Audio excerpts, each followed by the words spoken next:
Welcome back, everybody, for another deep dive. Yeah. And today, we're going to a part of the world that we don't often go to. Yeah. We're going to Egypt. Mm-hmm.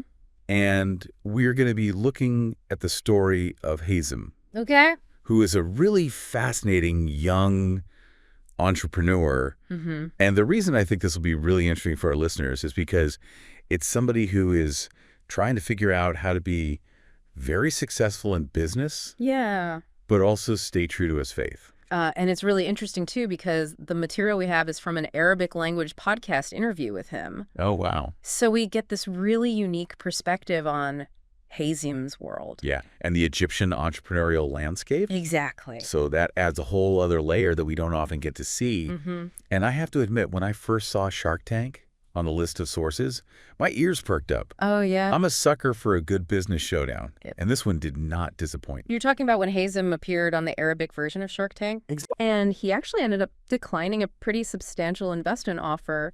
Yeah. I mean, picture this. You're on the show. The tension is palpable. You get this incredible opportunity, and then you turn it down. It's wild. What do you think was going through his mind? Well, to really understand that, I think we need to rewind a little bit and look at the bigger picture. Okay. This decision for him wasn't just about the money. Okay. It was a reflection of his deep commitment to his faith and a specific way of doing business that aligns with that. So this wasn't a case of thanks but no thanks. I'll just bootstrap it. Right. This was a calculated decision rooted in a different set of values. Exactly. He was really concerned about maintaining control of his company and making sure that the way it operated was consistent with Islamic principles. So later on, are we going to talk about the actual details of that? Yeah, we're going to dive into how he navigated the complexities of finding Sharia-compliant investors and structuring his business in a way that adhered to Islamic financial guidelines. That's so interesting. Yeah. I mean, that definitely adds another layer to that Shark Tank decision. Right. It makes you wonder, if he had accepted the offer, would he have had to make compromises that went against his beliefs? It's a real possibility, and the fact that he was willing to walk away from such a tempting opportunity speaks volumes about his conviction. Wow. And the thing is, this incident actually sparked a pretty big online debate, which brought to light some of the challenges of reconciling faith and business in the public eye. Oh, wow. Yeah. So how did he handle that? It could have been a PR nightmare, but what's fascinating is that he remained incredibly calm amidst all the controversy. Wow. He didn't get defensive or engage in heated arguments online. Good for him. He just stayed true to his principles and let his actions speak for themselves. That takes serious guts. It does. Especially when you're a young entrepreneur in the spotlight. Exactly. It makes me think that this unwavering commitment to his values must stem from somewhere deep. It does. And to understand that, we need to go back even further to his childhood and the experiences that shaped his worldview. All right, so let's rewind. Okay. Where does this entrepreneurial drive come from? So his early aspirations were actually in the realm of politics. Interesting. Yeah, he dreamt of becoming prime minister. Wow. Driven by this desire to lead and make a difference on a grand scale. Prime minister, that's some serious ambition. Yeah. But how did he pivot from leading a nation to building a tech company? So as he got older, his interests shifted towards more concrete and technical fields. Okay. He became fascinated with aerospace engineering. Okay. And then that actually led him to study renewable energy Wow. at the very prestigious Zawel City of Science and Technology in Egypt. Okay, so prime minister to rocket scientist to renewable energy entrepreneur. what was his aha moment with renewable energy? So it was actually a combination of factors. Okay. He was becoming increasingly aware of the importance of energy in shaping global power dynamics. Mm-hmm. And he saw renewable energy as a key to achieving both economic and political independence for his country.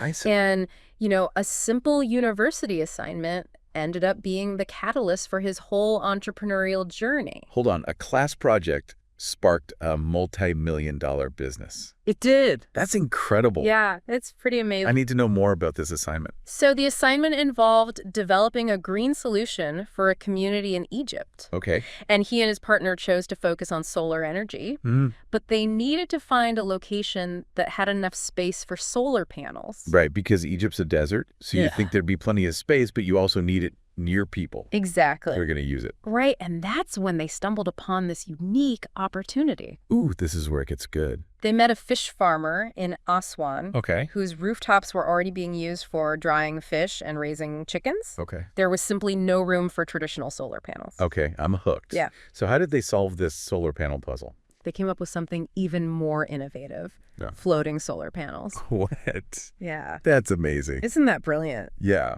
It was a way to harness solar energy without competing for valuable land space. Yeah. And it really shows his engineering expertise blended with this deep understanding of the local community's needs. Yeah, it sounds like that out-of-the-box thinking that only comes from really understanding the challenges on the ground. Exactly. And this problem-solving mindset became the foundation for his company, Okay. Renel. Renel. Mhm. Okay. So did they go straight from floating fish farm panels to being this ag tech powerhouse? It was a fascinating evolution. Okay. They started with that initial concept, but quickly realized that they could adapt their technology to monitor water quality Oh, interesting. in a variety of settings. Okay. And they started focusing on industrial clients who needed to comply with government regulations on wastewater discharge. So they spotted a new market need and pivoted. Exactly. A very smart move. Yeah. And what's impressive is they didn't stop there. Oh. They continued refining their technology and expanding their offerings based on customer feedback. Wow. They went from fish farms to measuring water quality for industrial clients, then expanded into hydroponic farms, poultry, even soil monitoring. So they didn't just build a product, they built a relationship with their customers. They did. That seems like a key ingredient in their success. Absolutely.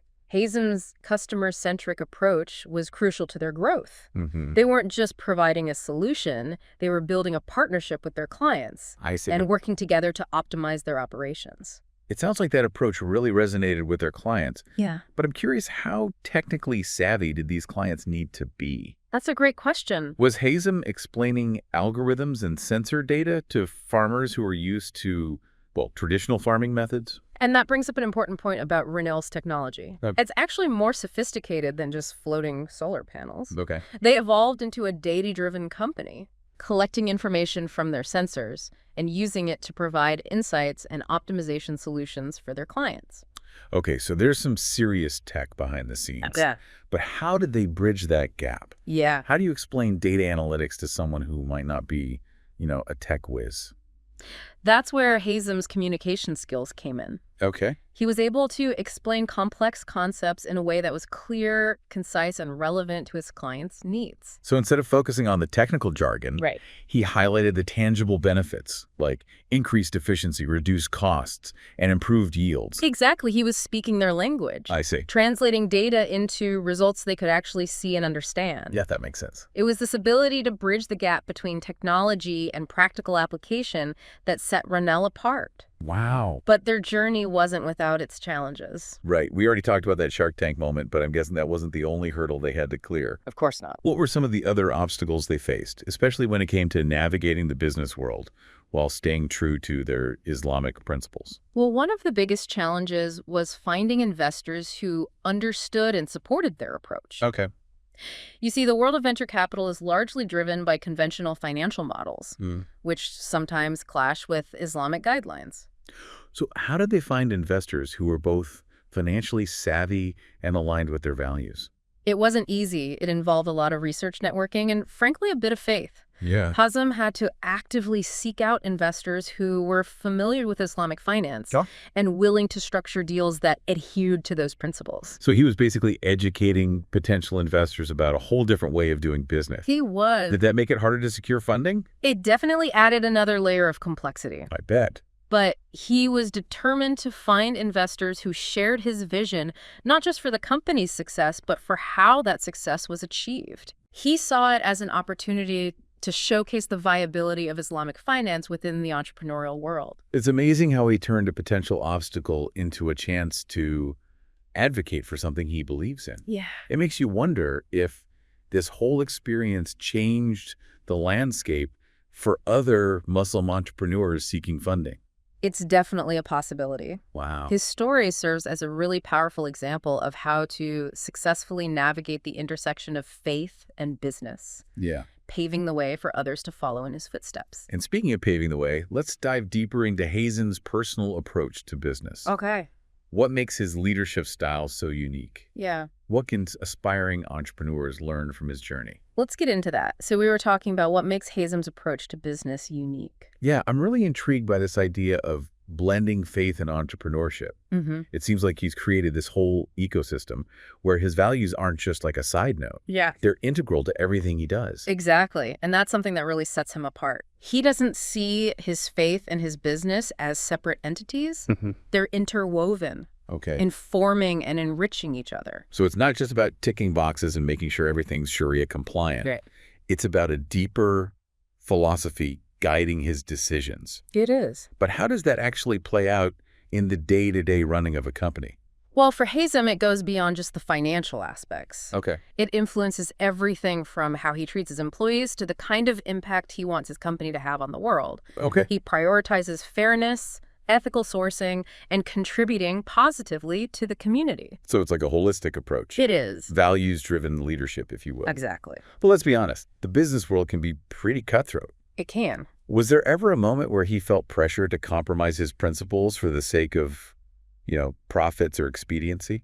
Well, there were definitely challenges. Right. Remember his early struggles with English? Yeah. He talks about how when he was studying at Wales City, the curriculum was entirely in English. And he was still grappling with the language. Yeah, I remember that. It must have been tough, especially in such a high-pressure academic environment. Absolutely. But instead of giving up, he doubled down on his efforts. Good for him. He immersed himself in the language and sought out opportunities to practice. Wow. He even went on to pursue a master's degree, further expanding his knowledge and skill set. So even back then, he had this resilience, Yeah, this refusal to let obstacles stand in his way. he did. Do you think that's part of what makes him such a successful entrepreneur? Absolutely. That grit, that determination to overcome challenges. Yeah, It's essential in the entrepreneurial world. totally. And it's evident throughout his journey, not just in his academic pursuits, but also in how he built Renault. Okay, so let's talk about that. Okay. They started with this brilliant idea of floating solar panels. Right. Tapped into a new market need with water quality monitoring, and then expanded into all these other areas like hydroponics and soil monitoring. How do they manage to grow and diversify so effectively? Well, it goes back to what we were discussing earlier, Okay. Hazem's customer-centric approach. Right. They were constantly listening to their clients, Yeah. understanding their needs, and adapting their technology to provide tailored solutions. So it wasn't a case of build it and they will come. Right. They were actively seeking out feedback and using it to drive innovation. Exactly. And that's a crucial lesson for any aspiring entrepreneur. What's that? You can have the most amazing product in the world, Okay. but if it doesn't solve a real problem for your customers, Yeah. it's not going to succeed. It's like that saying, fall in love with the problem, not the solution. Yes. Find out what people are struggling with and Yeah. then build something that makes their lives easier. Precisely. And Hazem understood that from the very beginning. He wasn't just interested in building a cool gadget. Okay. He wanted to create something that would have a tangible, positive impact. Okay, but let's be realistic. Building a company from scratch is hard work. Oh, it is. There are long hour setbacks, moments of doubt. How does someone like Hazem, who's clearly very driven, manage to stay motivated and avoid burnout? He's incredibly disciplined when it comes to time management. Okay. He uses techniques like the Pomodoro technique to stay focused and maximize his productivity. I see. But what's really interesting is his approach to relaxation. Wait, are we talking about like meditation apps and spa days? Yeah. Because that doesn't really seem like his style. Hazem's idea of unwinding is a bit more unconventional. Okay. He prefers solo trips to remote locations where he can completely disconnect from the world. No phone, no internet, just him and his thoughts. Exactly. Wow, that's quite the contrast. It is. From data analytics and sensor technology to complete digital detox. Right. It seems almost counterintuitive. It might seem that way, but it's actually quite brilliant. By completely disconnecting from the noise and demands of his work, he's able to recharge, gain perspective, and return with renewed energy and focus. It's like hitting the reset button, clearing out the mental clutter to make room for new ideas and insights. Exactly. I love that he prioritizes this kind of self-care, even though it goes against the typical always-on entrepreneurial culture. It does, and it speaks to his self-awareness, Mm-hmm. his understanding of his own needs, and what helps him function at his best. Okay, so we've talked about his customer-centric approach, his resilience, his time management skills, his unique approach to relaxation. What else can aspiring entrepreneurs learn from Hazem's journey? Well, he emphasizes the importance of experimentation and embracing diverse experiences. Okay. He encourages young people to explore different fields, try new things, and step outside their comfort zones. So it's not just about having a business plan and sticking to it rigidly. Right. It's about being open to new possibilities and allowing yourself to evolve along the way. Exactly. He believes that these diverse experiences contribute to building a strong character, which is ultimately what will set you apart in the long run. It's like that quote, life begins at the end of your comfort zone. Yeah. You have to be willing to push boundaries and embrace a little bit of organized chaos, as Hazem puts it. Right. But what does that actually mean? It's a fascinating concept. Yeah. He's not advocating for pure chaos, of course. Right. It's about finding a balance between structure and flexibility. You need systems in place, processes that streamline your work, but you also need to be adaptable, I see. able to pivot when necessary, and embrace unexpected opportunities. So it's like having a roadmap, but being willing to take detours if you discover a more scenic route. And maybe even enjoy the unexpected adventures along the way. Exactly, and that's something that's reflected in Hazem's own journey. Yeah. He didn't set out to build an ag tech company. Right. He started with a simple idea, listened to his customers, and allowed the company to evolve organically. It's a reminder that sometimes the best laid plans need to be adjusted, Yeah, and that being open to change can lead to incredible discoveries. it can. But how do you balance that openness with, actually achieving your goals? Well, he emphasizes the importance of having a long-term vision, Okay. a clear sense of where you want to be in the future. He actually uses a unique exercise to help young entrepreneurs clarify their goals. Oh, I'm all about practical exercise. Oh, good. Tell me more about this one. He asks them to imagine themselves at age 60 Okay. and consider what they want their life to look like. Wow. He encourages them to think about their career, their family, their finances, their overall well-being.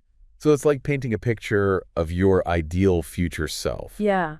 But how does that translate into actionable steps in the present? This exercise helps them identify their core values and prioritize their goals, Oh, cool. ensuring that their actions align with their long-term vision. It's about bridging the gap between aspiration and reality, I see. making sure that the choices you make today are leading you towards the life you want to create.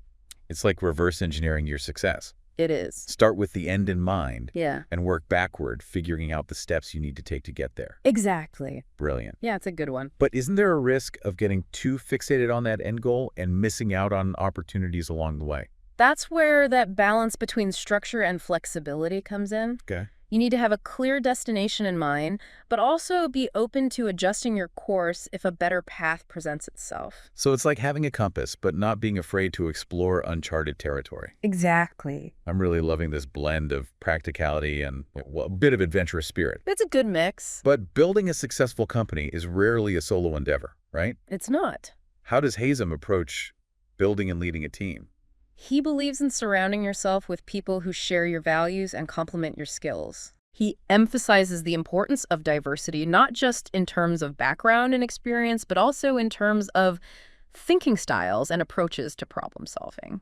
So it's not about finding a bunch of mini-mes. No. It's about assembling a team of individuals who bring unique strengths to the table. Exactly. And he talks about how in the early days of Renell, he had to put together a team very quickly for a competition. Oh, why? And instead of focusing on finding people with perfect resumes, he looked for individuals who were passionate, eager to learn, and had a diverse set of skills that could contribute to the project. So he was looking for potential, not just polish. He was. It's like he was building a mosaic, each piece contributing to the overall beauty of the artwork. It's a good analogy. But how do you find those hidden gems, those individuals who might not have all the right qualifications on paper, but have the drive and talent to succeed? That's where his intuition comes in. Okay. He's very good at reading people, identifying their strengths, and creating an environment where they can thrive. It sounds like he's not just a CEO. He's a bit of a talent scout. He is. Someone who can see potential where others might not. Exactly. But once you've assembled this dream team, how do you keep them motivated and engaged? Well, he believes in empowering his team. giving them ownership over their work and creating a culture of trust and mutual respect. Okay. He also emphasizes the importance of continuous learning, encouraging his team to constantly expand their knowledge and skill sets. So it's not just about giving orders and expecting people to follow blindly. Right. It's about fostering a collaborative environment where everyone feels valued and empowered to contribute their best work. Exactly. And this approach has clearly paid off. Yeah. Rennell is now a thriving company with a talented team driving innovation in the ag tech sector. It's amazing to see how his leadership style, which is rooted in his values, has translated into tangible success for the company. Yeah. But I'm curious, how does Hazem personally define success? Oh, that's a good question. Is it all about market share and profit margins, or is there something more to it? That's what I find so compelling about his story. Okay. He rejects the conventional definitions of success, the ones that focus solely on external metrics. So it's not about being on the cover of Forbes magazine or having $1 billion valuation. Not at all for Hazem. Success is about something far more meaningful.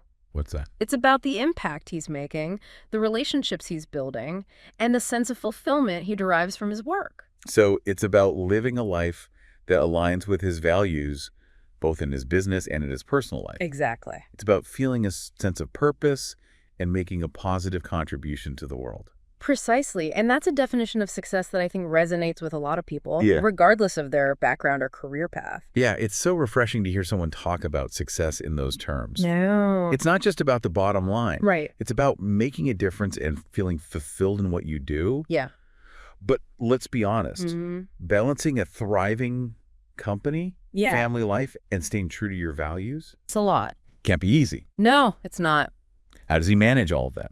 Well, he doesn't have a secret time turner or anything, but he does emphasize the importance of having a strong support system. Okay. He talks a lot about the role his family plays in his life, how their unwavering support gives him the strength to pursue his ambitions.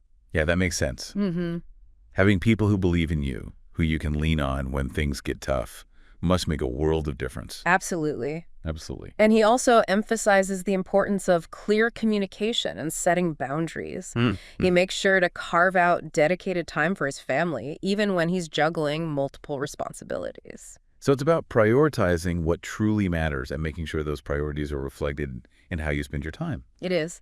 But I'm curious, how does someone like Hazem, who seems to thrive on pushing boundaries and embracing new challenges, find contentment? Yeah. Isn't there a risk of always chasing the next big thing and never feeling truly satisfied? That's where his definition of success comes into play. Okay. Remember, it's not about external achievements for him. Yeah. It's about aligning his actions with his values, feeling a sense of purpose, and making a positive contribution to the world. Yeah.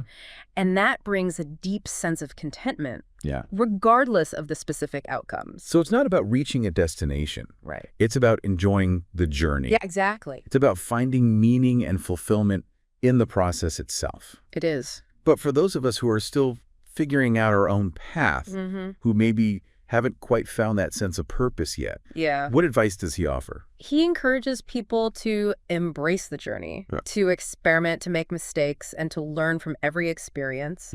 He reminds us that there is no one right way to achieve success. Okay. It's about finding what works for you and creating a life that aligns with your values and aspirations. That's a great reminder that it's okay to not have all the answers, to try different things and to allow yourself to evolve along the way. But let's be real, that can be pretty scary. It can. What about those moments of self-doubt, those times when you question everything and wonder if you're on the right track?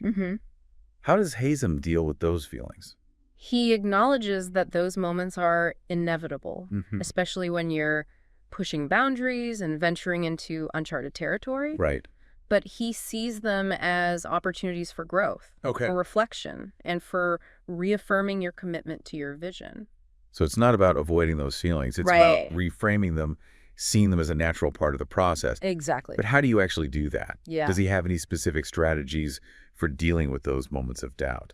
He talks about the importance of having a strong inner compass, a set of core values that guide your decisions and help you stay true to yourself even when things get tough. Okay. He also emphasizes the importance of having a supportive community, people you can confide in and who will encourage you along the way. So it's about surrounding yourself with people who believe in you, who will lift you up when you're feeling down, and who will remind you of your strengths and your purpose. Exactly. It's like having a personal cheer squad, but for your soul. Yeah, like your own hype team. I love it. Mm-hmm. And those relationships can be invaluable. They are. Especially when you're facing challenges and setbacks. Mm-hmm. They can provide perspective, encouragement, and a much-needed dose of reality when you need it most. Absolutely. So what does this all mean for you, dear listener? Yeah. Hazem's story is a powerful reminder that success isn't a one-size-fits-all formula. It's not. It's about finding your own unique path, aligning your actions with your values, and creating a life that brings you